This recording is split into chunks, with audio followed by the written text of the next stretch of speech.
Kita ba yung monitor ko? Yung screen? Visible ba, Mark Lawrence Campbell? Opo, sir. Guys, kita ba, anak? Opo. Okay, so proceed tayo. So, ang discussion natin for today's session is all about partial fraction. And to start with, define muna natin ang ibig sabihin ng partial fraction. It is actually the opposite of adding fractions with a common denominator. Or pwede rin, hindi equal yung denominator, then hahanapin mo yung common denominator, add mo pa rin yung dalawang fraction o tatlo o apat. You turn one complicated rational expression into a sum of simple terms. Kung sa addition of fraction, simplify natin, dito may isang fraction tayo na i-resolve natin into partial fraction. Kumbaga, yung sum, pag-iwalayin natin. So, ibabalik natin sa kanyang mga addends. Dati, meron tayong mga addends na ina-add, then magiging isang single fraction na lang. But by this time, pag-iwalayin natin into component yung kabuuang sagot ng fraction, yung sum. Hahanapin natin ang kanyang mga addends. Now, ano ba yung purpose nito? Bakit natin kailangang aralin? Ito ay actually preparasyon ninyo pag umabot na kayo ng integral calculus the following SEM. Di ba meron kayong differential calculus ngayon? By the following SEM, meron kayong integral calculus na ang isang calculus problem ay hindi integrable hanggat hindi mo ginagawan ng paraan. Like for example, gagamitin mo ang partial fraction para lang ma-integrate ang isang given problem. The reason kung bakit tinuturo to, pwede rin sa differential equation. Kailangan mo pa rin ng partial fraction. And at the same time, actually hindi lang naman partial fraction ang kailangan mong matutunan. Andyan din yung long division at saka synthetic division. Gagamitin mong lahat yan sa integral calculus. Now, speaking about partial fraction, meron tayong apat na cases, okay, kapag pinag-uusapan ang partial fraction. Ano yung apat na cases na yon? Case 1, we have the non-repeating linear factor. Set muna natin yung iba, no? Then case 2 with repeating linear factor. Case 3, non-repeating quadratic factor. Case 4 with repeating quadratic factor. So paano mo malalaman kung ang isang case ng partial fraction is having non-repeating linear factor? Tingnan lang natin yung lahat ng mga nasa denominator ng ating given partial fraction. Halimbawa, x plus 3. Ang x plus 3 hindi naman naka-quantity, quantify or parenthesis. Wala namang exponent outside maliban sa 1. Yon ay isang linear factor. X plus 1, x plus 2, x plus 3, x minus 5, those are linear factors. Pero kapag sinabing with repeating linear factor, halimbawa, x plus 1, and then naka-quantity, may exponent na 2 sa labas, yun ay repeating linear factor. Example of repeating linear factor, yung cube of binomial. Halimbawa, nakalagay x plus 5 and then naka-cube. Okay? Naka-cube. Then yung exponent ng x ay laging 1 lang. So, pakita ko ng case 1 example, no? Para lang maintindihan ninyo yung session natin. Paki-open po yung mga camera ninyo. I'm not seeing anyone at this point in time. Kailangan may nakikita ako, kausap ko. Okay? So, alimbawa ng repeating linear factor, so allow me to use my equation editor. Ito, no?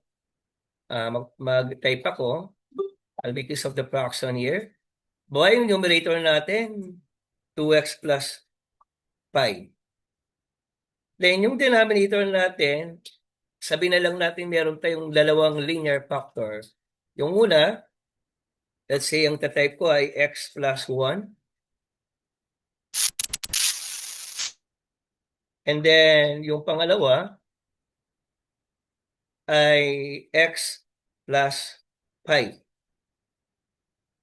Okay, this is an example of non-repeating linear factor case 1. Kung titignan mo yung x plus 1, ang degree ng x ay to the 1 lang. Yung x plus 5, ang degree niya ay to the 1 lang. So kapag first power or degree, mga linear factors yan. And non-repeating linear factors sila kasi ang x plus 1 hindi naman naka-square, hindi naman naka-cube, kundi naka-raise lang sa 1. Same as x plus 5, naka-raise lang sa 1. Naintindihan ba yung nabanggit ko? Naintindihan ba? So, paano po yan i-resolve into partial fraction? Ilang linear factor ang meron tayo sa denominator, Kembaw? Dalawa po, sir. Dalawa. We have the x plus 1 and x plus 5. Since we have two linear factors as denominator, meaning to say, kailangan natin ng dalawang English alphabet. Okay? Ano ba yung mga English alphabet? We have 26, A hanggang Z. So, sisimulan natin kay A and then sunod-sunod dyan, pupunta tayo ng B. So, hanggang B lang tayo kasi dalawa lang yung nakikita nating linear factor sa denominator natin. So, yan, i-equate ko. Kapag yan ay i-resolve ko into partial fraction, ang problem na yan ay magiging ganito. So, 2x plus 5 over x plus 1 times x plus 5 is equal to this. Equal. So, draw ako ng isang fraction. So, una, A ang ilalagay ko. Capital A. And then, ano yung unang linear factor na susulat ko? Siyempre, yung una. X plus 1. Then, plus. Then, fraction ulit. Para sa pangalawang linear factor is letter B. Capital B. And then, I'll type x plus 5. So, yan ang ating starting point sa ating solution process. Ang hahanapin natin ay ang value ng A and B. Hanapin natin ang value ng A and B dyan mamaya. So, paano ko ba hanap ang A and B? Alam nyo, kapag nasa partial fraction ka, i-recall mo yung kaalaman mo regarding about systems of linear equations. Sigurado, aantong tayo doon. Gagamitin mo ang systems of linear equation. And anyways, I'll be teaching you today, pati Caltech. I-reveal ko na sa inyo sa calculator techniques ang partial fraction later on. Pero magmano-mano muna tayo para alam niyo yung very basic. So let me cite you another one, another situation, another example. Dito, no? O, ito yung example number 1, ha? Hindi pa natin yan na-calculate. Hindi pa natin nahanap ang A and B. Papaliwanag ko muna ang non-repeating linear factor. Another example. Halimbawa to. Huli ako ng fraction. Kaya lang ganito gagawin ko. Yung sa taas, naka-second degree na, no? So, kapag naka-second degree nga ang isang expression, quadratic yan, no? Kaya lang, ang pinag-uusapan natin dito ay yung mga denominator kung quadratic or linear. Yan. Bawa to ay plus 9. Yan. And then, naglagay ako sa denominator. Ang nilagay ko, tatlo naman. Una, x plus 1. Naglagay uli ako. Ilagay ko dito x plus 2. And then I put another one. I wrote x plus 3. So dahil tatlo ang denominator natin, okay? Dahil tatlo, no? Yung partial fraction natin, example, may tatlo tayong linear factor sa denominator. So kailangan ko ng tatlong alphabet. A hanggang Z, A hanggang C. So this will be A over x plus 1. And then plus, dito naman ay B over x plus 2 plus another one, C over x plus 3. Yan. Guess ba? Kung paano ang case 1, halimbawa, dinagdagan ko uli yan, naging 4. Hanggang D na yan. Ginawa ko 5, ang linear factor, hanggang letter E na yan. So, hanapin mo lahat ng nawawalang variable values. A, B hanggang E, no? Dito, ang hanapin mo lang yung value ng A and B and C, eh. Naintindihan ba natin, Liza? Kung paano ko yung ginawa sa case 1? Clear? Yes. O, paano naman yung case 2? So, opposite tayo ng case 2. Kailan mo ba makikita na ang isang example ay under ng case 2 at with repeating linear factors? So, create uli ako ng example. Ang maganda sa mga alimbawa natin, hindi scripted on the spot, mga anak, no? Para matutunan nyo talaga ng maigi, hindi scripted yung discussion natin. Okay? Halimbawa, x plus 5 yan. Wari lang, ha? Sa baba, naglagay ako ganito. Then, ipaparenthesis ko yan.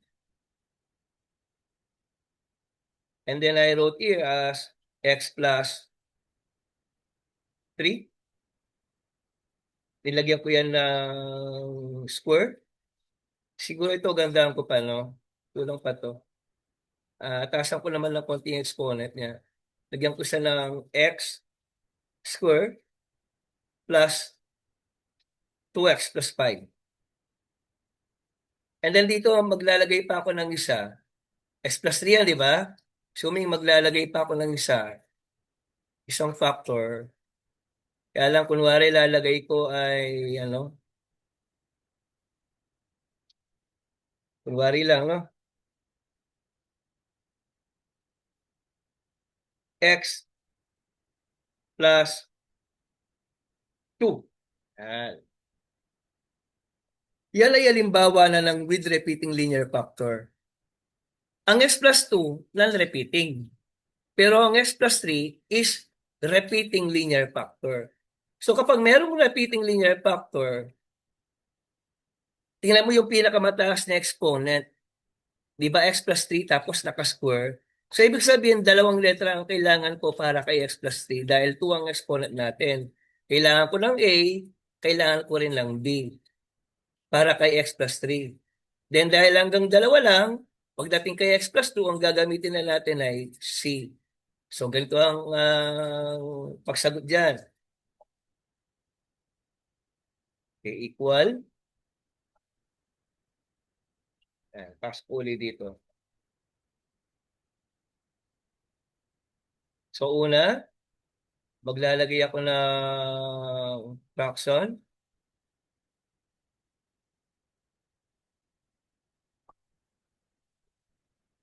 So, lumitaw din. After nito, meron pa tayong session, no? Hintayin nyo lang after 10 minutes. Stop share siya.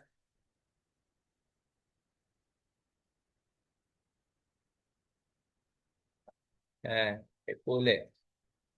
So, dito sa taas ay A. Then, x plus 3. Plus uli. Pero ngayon, ganito siya, no? Fraction uli. Letter B naman tayo. Kaya lang, ano yung magiging denominator? Ito na mismo. X plus 3 square.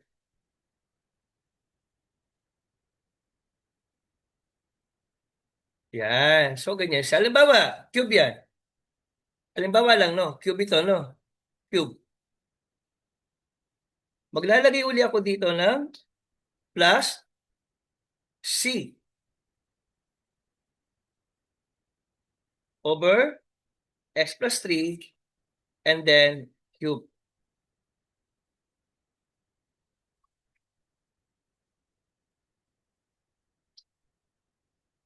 And then plus, so tapos na yung x plus 3. Pusit tayo ng x plus 2, kaya lang, raised to 1 lang. Wala lagay ko ganito. D over x plus 2. So, kunwari, dagdagan ko ito, no? Gawin kong cube yan. Yan na yung example natin. Then I'll make this one as bawa x square. Yan. So, ganyan ang pagre-resolve into partial fraction. Kaya lang, ang dami nating hahanaping nawawala dito. A, B, C, and D. Can you follow? Naintindihan ninyo? Is it clear? Naintindihan? Kambaw, Mark. Kambaw. Opo, sir. Okay, proceed tayo ng case 3. So, sa case 3, ganito naman siya. Kapag quadratic, yung denominator natin, ang mga excess nila naka-square. So kapag non-repeating quadratic factor, ito yung may bibigay kong example sa inyo, no? Non-repeating quadratic factor. Mix, gawin ko siyang mix, no? Yan. So kunwari, ito yung example. Lalagay ko dito x squared plus 3x plus 9. And then sa baba, maglalagay ako dito, parenthesis ko yan, no? Kunwari, ilalagay ko x squared plus 1. And then dito naman, lalagay ko x plus 2. Yan, yung x squared plus 1 natin is a non-repeating quadratic factor, though ang x plus 2 is a linear factor. So magdo-dominate yung non-repeating quadratic factor kasi merong nag-exist. So case 3 pa rin yan, no? So anong gagawin ko kay x squared plus 1? Kapag ang given natin is quadratic, dalawang letra ang gagamitin natin. Wherein yung unang letra is accompanied by x, wherein the second one is not multiplied by x. So ganito yan. So x squared plus 1 muna tayo. Para kay x squared plus 1, kailangan ko a, x, ax, plus b. Dalawang letra. And then, I'll type x squared plus 1 as its denominator. Then plus, yan ang para kay x squared plus 1, dalawang letra. Yung una, nakamultiply kay x, then yung pangalawa, loner lang. So plus, another fraction, c over x plus 2. Nasusundan ninyo? Nasusundan? But what if yung x plus 2 ko, erase ko sa 3, erase ko sa 2. Yan. Kunwari lang. Ito magiging, hindi na siya c. Cx plus d. Can you follow? Ay, hindi. Kailangan nakasquare din ito, yung x, no? Nakalimutan ko lagyan. Lagyan ko rin ng square yan. Yan. Ito ay magiging square din. Copy ko na lang ito. Copy.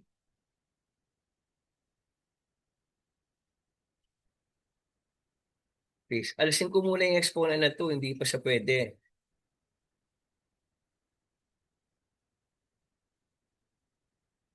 Okay. 1 muna yan, no? 1 muna. Kasi kapag nilagyan ko ng 2 yan, magiging repeating quadratic factor siya. Can you follow? So, ganyan siya. No? Pero ibalik natin sa dati. Ito ay x kanina. X plus 2 lang ito, no? Ulitin ko na lang. Balik ko sa original example natin. And ito rin ay x plus 2 na lang. Yung baba. And ito naman ay c na lang. Clear? Malinaw ba, Liza? Yes po. Okay, proceed tayo sa pang-apat na case. Sa pang-apat na case, ano na, with repeating quadratic factor. An example natin, no? Now, in doing that, ito siya. Uli-uli yung example. Copy. Lagay ko dito. Kaya lang, pinagkaiba, yung x squared plus 1 dito, lagyan ko na ng exponent. Yan. Diba? Halimbawa, lagyan ko ng 2. Yan, no? Repeating na yan. Ito, tataasan ko ng konti. Gawin ko to the 4 yan. Cube. Cube. Di 4 nga, 4. 6 to the 4. Okay, yan. The 4. Plus 3x plus 9. Kunwari ang halimbawa natin. And then ito, yung example natin. So, paano ko i-resolve ito partial fraction? So, ganito lang kasimple. Equal. Kaya x squared plus 1 muna tayo. So, una, dalawang letra, ax plus b over x squared plus 1 muna. X squared plus 1 plus another fraction, nakasquare yung x squared plus 1 natin which is a quadratic. So, kukopiin ko yung x squared plus 1 na nakasquare. Copy. Isang magiging denominator natin dito. Hanggang square lang siya. Now, dito, kailangan ko na lang cx plus d. So, kinay quadratic.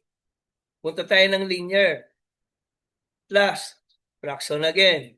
Isang letra lang kailangan dyan. Ang sumunod kay d ay e over x plus 2. So, in this case, ang hahanapin natin ay 5 variable. Kukompute natin ang value ni A, B, C, D, and E para ma-resolve natin ang katumbas ng partial fraction natin. Given. Ang given partial fraction natin. Problem. So, itong fraction na yan, i-resolve natin into partial fraction at ito yung kanyang mga partial fractions. Naintindihan? Naintindihan? So, yan yung 4 na case. Now, kapag nag-stop tayo dito, continue pa naman yan after 10 minutes. Wait lang tayo kasi sumang ginagamit ko. So, yan yung kabuuan ng mga cases 4. So, magsisimula tayo sa case 1 right after this. Magsasolve ako ng isa o dalawang problem, then I'll be giving you assignment. Kasi so far, mag-ano ito, no? Magpo-prove siya mag-isa. May tanong ka ba, Ison? Malino ba? Yes po, sir. Mag-example ako right after this. So, make sure na nakikinig kayo ng maigi. This will be recorded and i-upload ko sa YT, hindi sa Google Drive. Kasi yung space, konti lang. Tapos, i-send ko sa inyo yung link. Tapos, kapag okay na